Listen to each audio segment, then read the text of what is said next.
세상에 일방적인 관계는 없다라는 말이 있어요.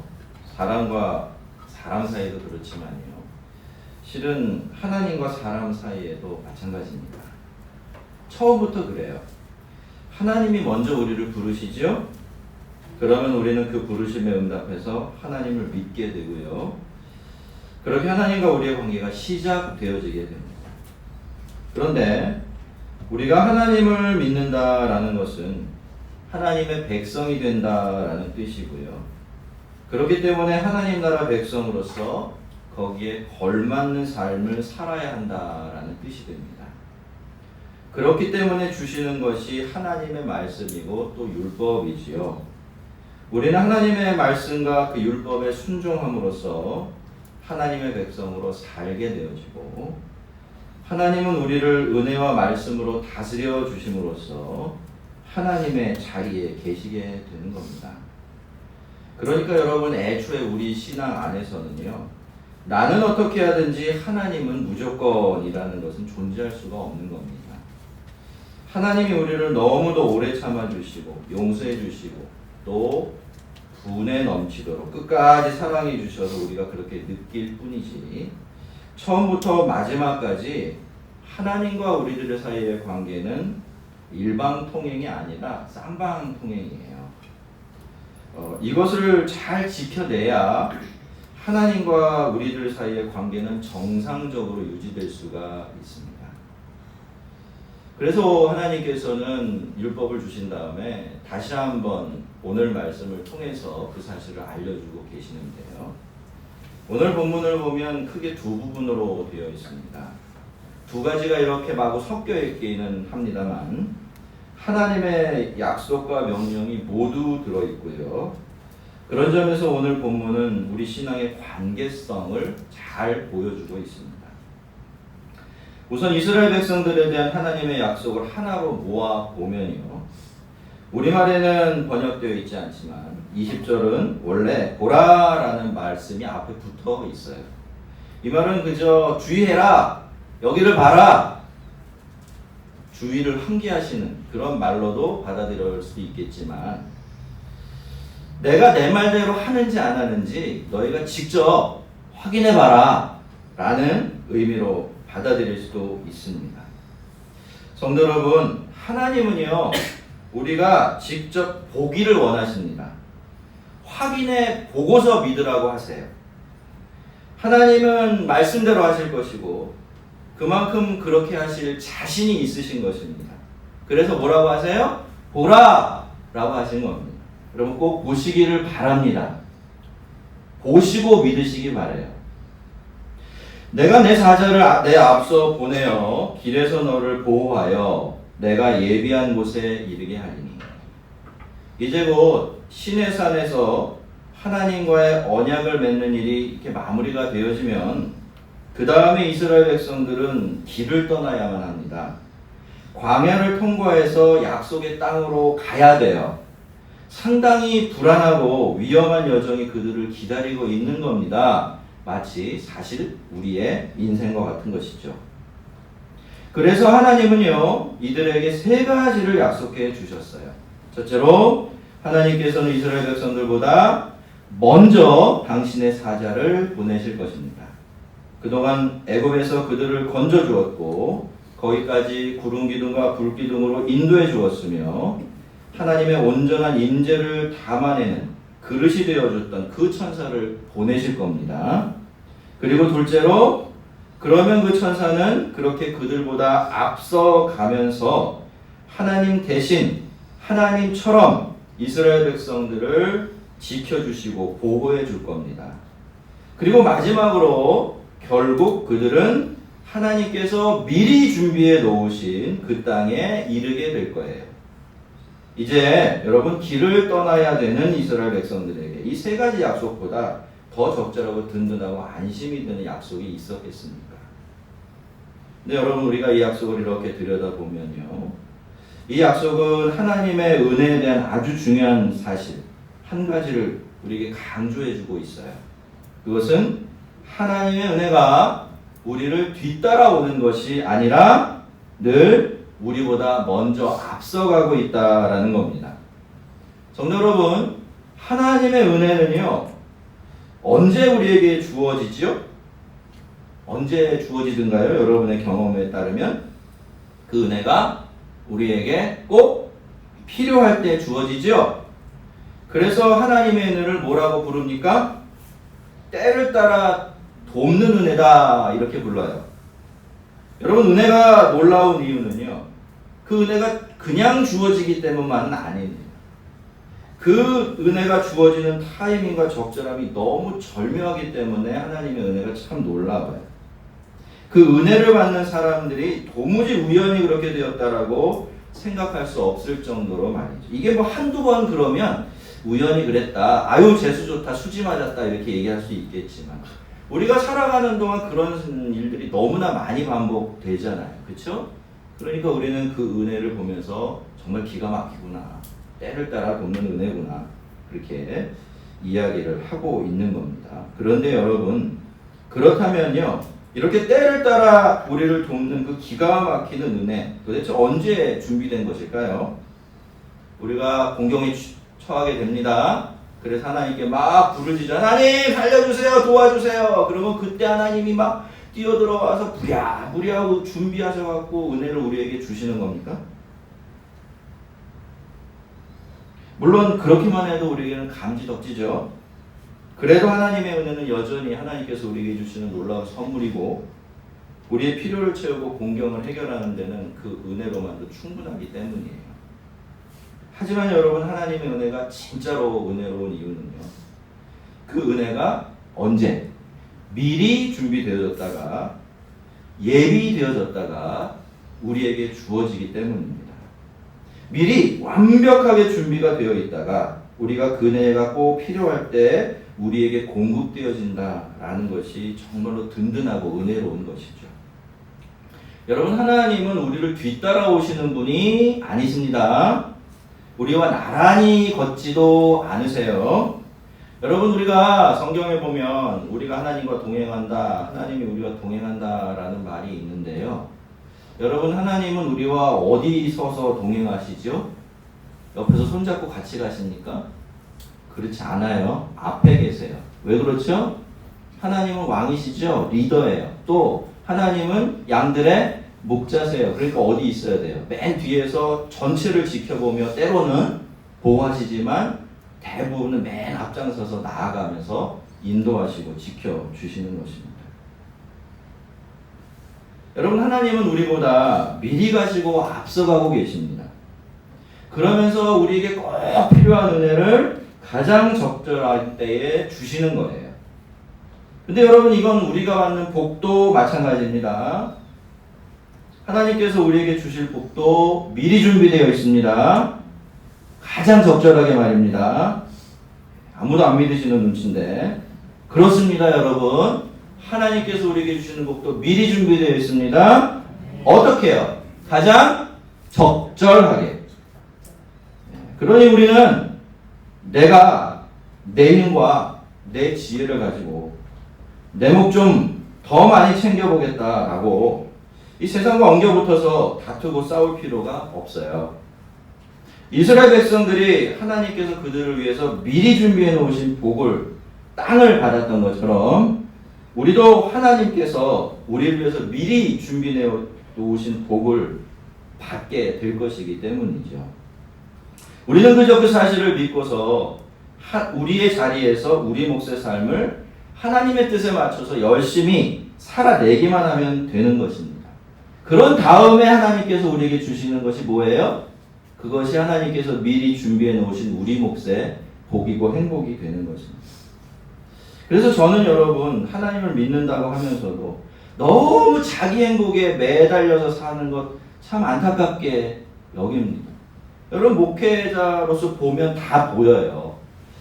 여러분, 그렇게 내가 내 행복, 내가 정해놓은 어떤 행복 얻기 위해서 내 방식대로 살면 정말 내가 그 행복 움켜쥘 수 있나요? 그 행복 내 거 되던가요? 안 그렇지 않습니까? 여러분, 우리 몫의 복은요, 우리 아버지, 우리 하나님, 우리 목자 되시는 우리 하나님께서 미리 준비해 놓고 계십니다. 여러분, 그러니 우리가 그 사실을 믿고 살아가야 하는 거예요. 여러분 한번 생각해 보세요. 둘 중에 어떤 게 더 수지 맞을까? 어떤 게 더 복될까요? 내가 내 목 챙기는 거 하고, 네? 나는 하나님 챙겨드리는데 하나님은 나 챙겨주는 거 하고, 어떤 게 더 복되겠습니까? 어떤 게 더 수지 맞겠어요? 아주 잘 알려진 예화가 하나 있죠. 미국 겁니다. 미제예요. 아주 어린아이 하나가, 그 당시만 해도 옛날이니까 이렇게 잡화점에서 사탕을 이렇게 싸놓고, 아시죠? 이렇게 봉다리 담아서, 종이 봉다리에 담아서 팔던 그런 시대였다고 하는 거예요. 아이가 뚫어져 그 사탕을 바라보고 있습니다. 그 가게 주인이 그게 너무나 귀여워서 걔한테, 야, 네 손으로 마음껏 집어봐라, 이렇게 이야기를 했습니다. 수지 맞았지요? 근데 그 아이가 어떻게 했다고요? 움직이질 않아요. 계속해서 보고만 있어요. 그래서 또 왜 그러냐? 빨리 가져가, 이렇게 얘기했더니 그 아이가 맹랑하게 뭐라고 대답합니까? 아저씨가 주세요. 아저씨가 주세요. 왜 그런지 아시겠죠? 자기 손은 작아요. 아저씨 손은 엄청 커요. 그걸 아는 거죠. 그러니 여러분, 우리는 비교하고 계산하며 살아야 돼요. 여러분, 내가 내 행복 챙기며 내 손으로 붙들고 살아가는 인생과 하나님은 나를 챙겨주시고 나는 하나님 챙겨드리는 것하고 어떤 것이 더 복되고 수지맞는지 말이죠. 성도 여러분, 하나님은요, 시간에 매여 있지 않으십니다. 모든 것을 다 알고 계시죠? 그리고 하나님은 무엇보다도 여호와 이레의 하나님이십니다. 그러니 우리가 받는 모든 은혜와 복은 모든 것을 아시는 하나님께서 미리 준비해 두셨던 것이고, 그래서 부족함이 없는 완전한 것이 되는 거예요. 믿습니까? 여러분, 믿으면 알게 돼요. 믿기 전까지는 절대로 모릅니다. 진짜 그렇다는 것을 믿어보면 배우게 돼요. 신앙생활은요, 그렇게 하는 것 같아요. 내가 네 원수에게 원수가 되고 네 대적에게 대적이 될지라. 내 사자가 앞서가서 너를 아모리 사람과 헷 사람과 브리스 사람과 가나안 사람과 히윗 사람과 여부스 사람에게로 인도하고 나는 그를 끊으리니. 하나님께서 첫 번째로 약속하신 은혜와 복이 시내산을 출발해서 약속의 땅에 이를 때까지의 안전을 보장해 주시겠다라는 것이었다면요, 23절에서 약속하고 있는 것은 그 다음 단계에 속하는 약속들이에요. 여러분, 약속의 땅을 주신다는 건 참 좋은 일이죠. 너무나 복된 일입니다. 그런데 여러분, 그 약속의 땅이 지금 어떤 상태예요? 이스라엘 백성들보다도 훨씬 더 강한 족속들이 한 족속도 아니라 무대기로 자리 잡고 오래오래 살고 있었던 거예요. 그 어느 족속 하나 이스라엘이 만만히 볼 수 없는 그런 강적들이었죠. 그러니 여러분, 만약에 하나님께서 땅만 주신다면요, 어떻게 되는 거죠? 그건 그야말로 그림의 떡이 되고 마는 겁니다.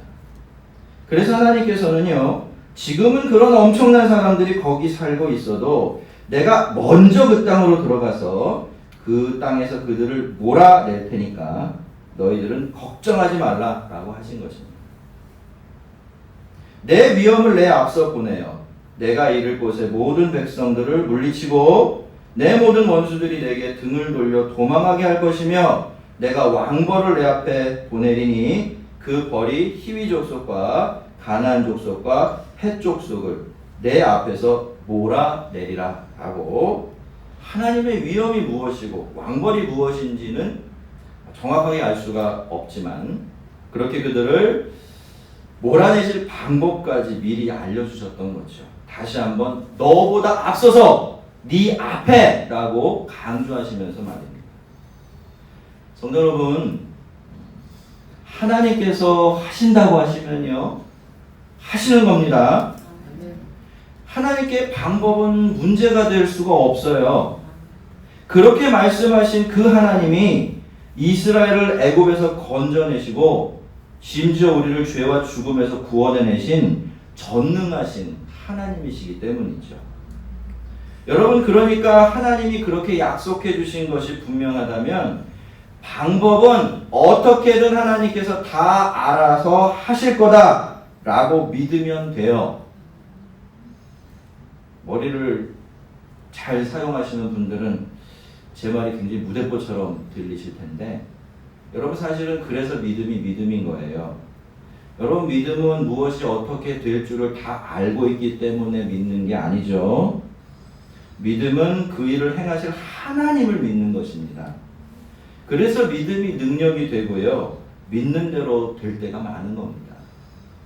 그런데 여러분, 가나안 땅은요, 상자예요, 상자. 그것 자체가 하나님의 선물은 아니라는 겁니다. 거기 하나님께서 주시는 복이 담겨질 때 가나안 땅은 비로소 젖과 꿀이 흐르는 약속의 땅이 돼요.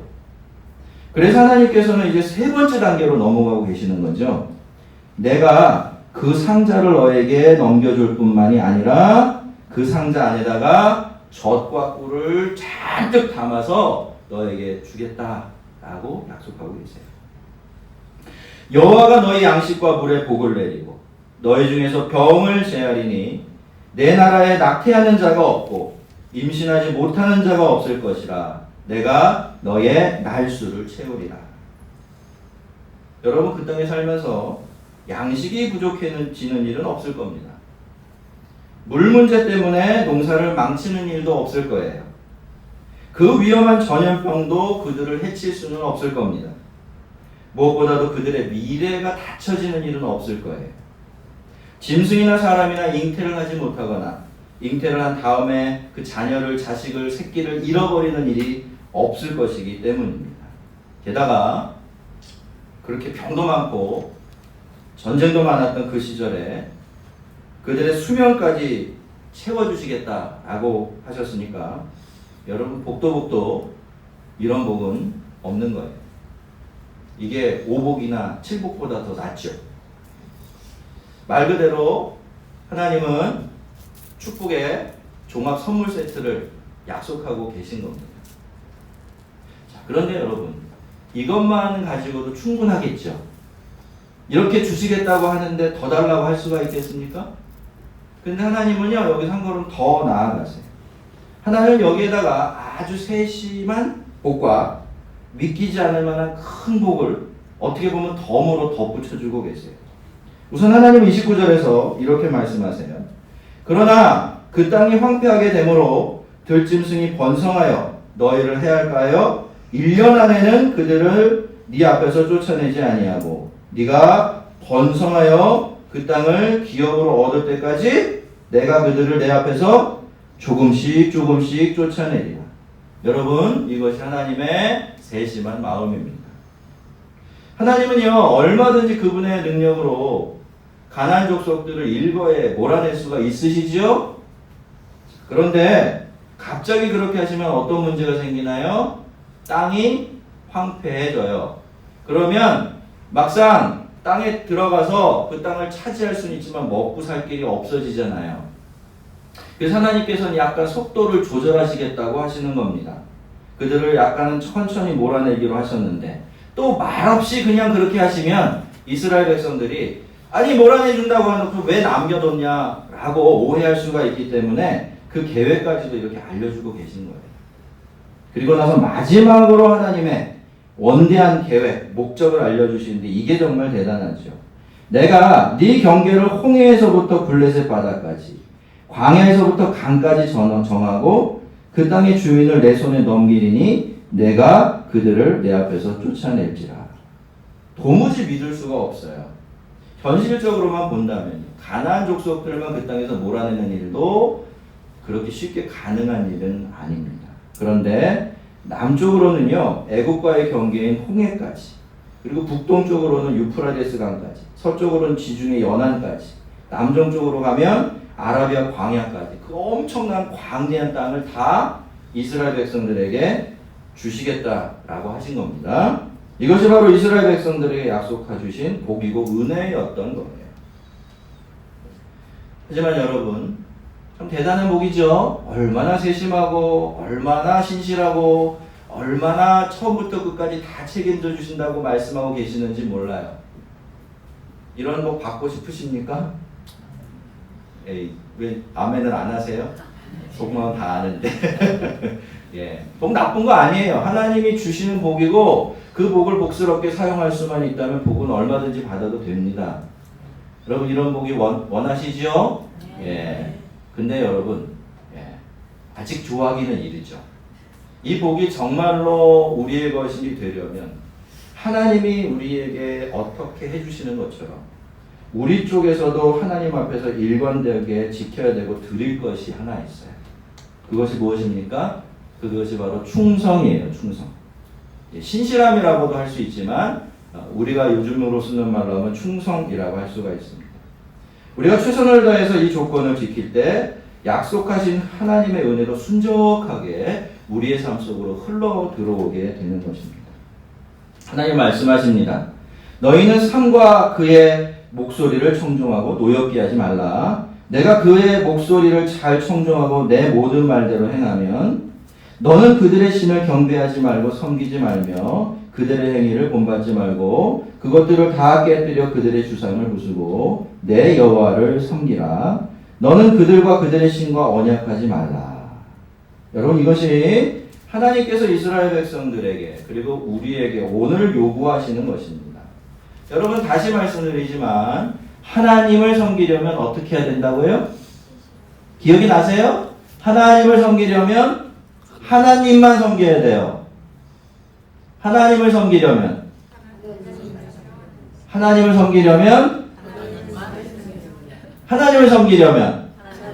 이제는 잊지 마십시오. 우리 신앙의 대원칙입니다. 딱 한 가지만 지켜야 된다면 그걸 지켜야 되는 거예요. 하나님의 말씀에 귀 기울여 듣고 말씀하신 대로 해야 되는 거죠. 다른 신과 언약하고 그 신을 섬기면 안 되는 것은 물론이고요. 그 신을 섬기는 사람들의 행동이나 살아가는 모습조차도 흉내내면 안 됩니다. 하나님을 섬기는 사람들에게는 그들만의 거룩하게 구별된 삶의 방식이 있는데 그것을 끝까지 지켜내야 된다는 거예요. 여러분 이것이 하나님께서 당신의 백성들에게 요구하시는 것입니다. 결국 하나님은 그렇게 말씀하시는 거예요. 내가 변함없이 영원한 너희들의 하나님이 되어줄 테니까 너희들은 나만 알고 나에게만 충성하는 나의 백성이 되거라 라고 말씀하시는 것입니다. 하나님의 모든 약속들, 명령들을 한마디로 요약하면 이렇게 돼요. 근데 여러분 어떻습니까? 이스라엘 백성들이 말씀에 순종하려면 이 말씀에 따라 살아가려면 한 가지 문제가 먼저 해결이 되어야만 해요. 그것이 뭡니까? 그들이 반드시 하나님의 약속을 믿어야 한다는 겁니다. 믿어야 한다는 거예요. 이 약속을 믿어야 다른 목소리가 아니라 하나님의 말씀 목소리에만 귀를 기울이고, 그죠? 그 말씀을 따라서 세상과 다르게 살아가는 데 필요한 대가를 지불하려고 들 것이기 때문입니다. 여러분 이건 우리도 마찬가지죠. 여러분 우리가 때때로 다 알면서도 하나님의 뜻에 순종하지 않고 자신의 방식을 택하고 또 세상의 길을 따르는 이유는요. 우리가 흔히 생각하는 것처럼 우리가 연약하기 때문이 아닙니다. 늘 연약함을 핑계로 대면 안 돼요. 그럼 답이 없습니다. 물론 우리는 완전하지 않고 연약하죠. 그래서 때때로 살아가다 보면 하나님 앞에 죄도 짓고 실패하기도 하고 그럽니다. 그렇지만 그게 일상이 되어지고 그 모든 실패의 핑계가 우리의 연약함으로 돌아오게 되면 우리는 더 이상 답이 없는 인생을 살게 되는 것이죠. 여러분 우리가 왜 하나님의 뜻을 알면서도 그대로 행하기 어려울까요? 왜 자꾸 어긋나게 가고 있습니까? 그것은 여러분 우리가 하나님의 약속을 충분히 믿지 못하기 때문입니다. 하나님께서는 네가 나의 신실한 나의 백성이 되고 나의 뜻대로 행하게 되어지면 내가 너의 하나님이 되어주고 모든 것을 책임져 주겠다라고 말씀하고 계시는데 우리가 그 말씀을 충분히 신뢰하지 못하기 때문이에요. 여러분 이런 겁니다. 어떤 사람이요. 여러분에게 거래를 제안해요. 우리 모두에게. 야, 네가 나한테 100만 원 주면 내가 너한테 1000만 원 줄게. 그럴 일은 없겠지만 이런 거래를 누군가 제안했다고 칩시다. 그런데 우리가요, 그 말을 딱 믿어요. 그 사람을 알기 때문에 확실히 믿어요. 그러면 어떻게 될까요? 그 다음에는 우리 중에 100만 원 내주지 않는 사람이 있을까요? 한 사람이라도? 없을 겁니다. 여러분, 그래서 이 순종과 충성은요, 약하거나 강함의 문제가 아니라 실제로 믿음의 문제가 돼요. 아무리 약한 사람도요, 믿음이 있으면 순종해요. 근데 아무리 강한 사람도요, 믿지 못하면 순종에 이르지 못하는 거예요. 그래서 여러분, 우리에게는 하나님과 하나님의 약속을 믿을 수 있는 근거가 필요하고 증거가 좀 있어야 되겠죠? 우리에게는 이게 일생이 달린 거래이기 때문에 그렇습니다. 이스라엘 백성들에게는 출애굽의 경험이 그 증거였고 근거였기 때문에 하나님께서는 시내산에서 이제 광야로 들어가는 이스라엘 백성들에게 그렇게 요구하셨던 거예요. 야, 이제까지 내가 너희들에게 해준 일 다 봤지, 알고 있지, 그게 증거가 충분하지. 그러니 이제는 나만 생각하고 나만 섬긴 내 백성이 되거라 라고 말했죠. 그들에게는 출애굽과 그 짧은 광야의 경험이, 그렇죠? 하나님을 얼마든지 믿을 수 있게 해주는 증거가 되었던 겁니다. 자, 그렇다면 우리는 어떤가요, 여러분? 우리에게는 하나님께서 당신의 약속을 반드시 지키는 분이라는 증거가 있습니까? 있죠? 없는 척 하시면 안 됩니다. 왜요? 우리의 삶 자체가 그 증거예요. 우리의 삶은요, 하나님이 얼마나 지금까지 신실하게 나에 대한 약속을 지켜오셨는지를 증거하는 증거들이 쌓여있는 자료 보관소 같은 것이죠. 하지만 여러분, 그건 아무래도 우리의 경험이기 때문에 좀 주관적일 가능성이 있어요. 내가 그렇게 생각하고 또 그렇게 받아들였을 수가 있는 겁니다. 그럴 가능성을 아주 배제할 수는 없겠죠. 그래서 우리에게는 객관적인 증거가 또 있어야 되는데 오늘 본문에 아주 중요한 증거가 하나 나옵니다. 그리고 이것은 아주 이스라엘의 역사 속에서 실제로 일어났던 사건이기 때문에 누구도 부인할 수 없는 증거예요. 31절 말씀이 그 증거를 담고 있는데요. 하나님께서는 가나안 땅을 포함한 어마어마한 땅을 주시겠다라고 약속을 하셨어요. 그렇죠? 자, 그렇다면 여러분, 우리 한번 따져봐야 되겠죠. 하나님은 정말로 그 넓은 땅, 그렇게 강한 나라들이 차지하고 있는 그 땅을 진짜로 이스라엘 백성들에게 넘겨주셨나요? 주셨습니까? 그렇죠? 시간은 좀 많이 걸리기는 했지만 정말로 하나님은 그렇게 하셨습니다. 다윗의 시대에 가서 이스라엘은 그 넓은 땅을 다 차지하게 되었으니까 말이죠.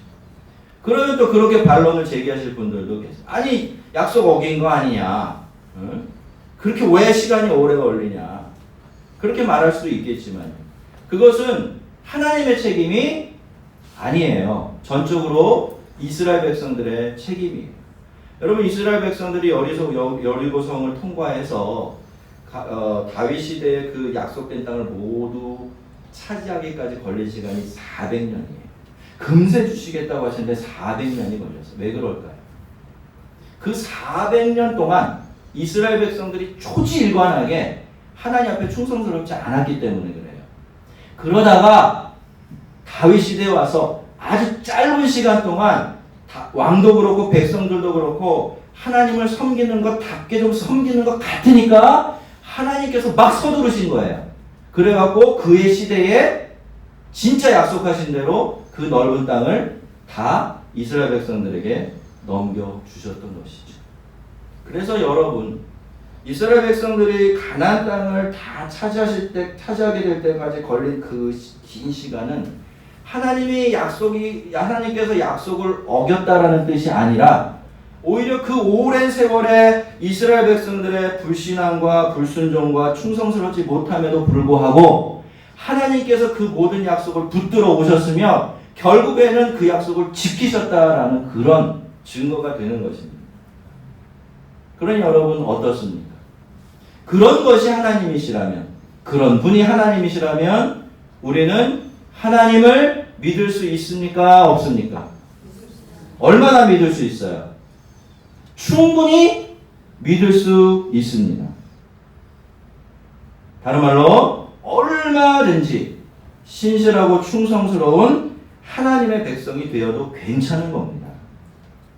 성도 여러분, 믿음은요, 우리 마음속에 있는 어떤 신심이 아니에요. 증거도 없고 근거도 부족하지만 어떤 신을 막연하게 믿는 그런 종교적인 감정이 아닙니다. 우리의 믿음은 신실하신 하나님을 믿는 것입니다.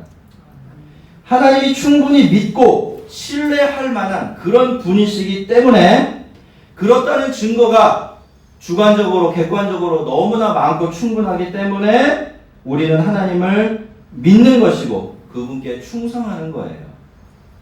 성도 여러분, 하나님은 신실하십니다. 신실하신 우리 아버지시고 하나님이세요. 그러니까 우리도 신실해야 합니다. 하나님만 믿어야 하고 하나님만 섬겨야 돼요. 얼마든지 그래도 괜찮습니다. 불안해하지 마세요. 아유, 하나님 앞에 올인했다가 배반당하면 어떠냐? 어떡하냐? 실패하면 어떡하냐? 그럴 일이 있을까요? 없어요. 왜요? 우리는 기껏해야 100년밖에 못 살지만 하나님은 영원히 계시는 분이시기 때문에 우리가 그 하나님 안에 머물러 있기 때문에 그렇습니다. 여러분, 우리 하나님은 늘 신실하셨습니다. 그리고 앞으로도 변함없이 신실하실 거예요. 영원히 신실하실 겁니다. 믿습니까? 네, 언제나 이 신실하신 하나님의 성품에 마음껏 기대어서 이 믿음의 길 복스럽게 걸어가는 우리 모두가 되기를 주의 이름으로 축원합니다. 우리 같이 한번 기도하겠습니다.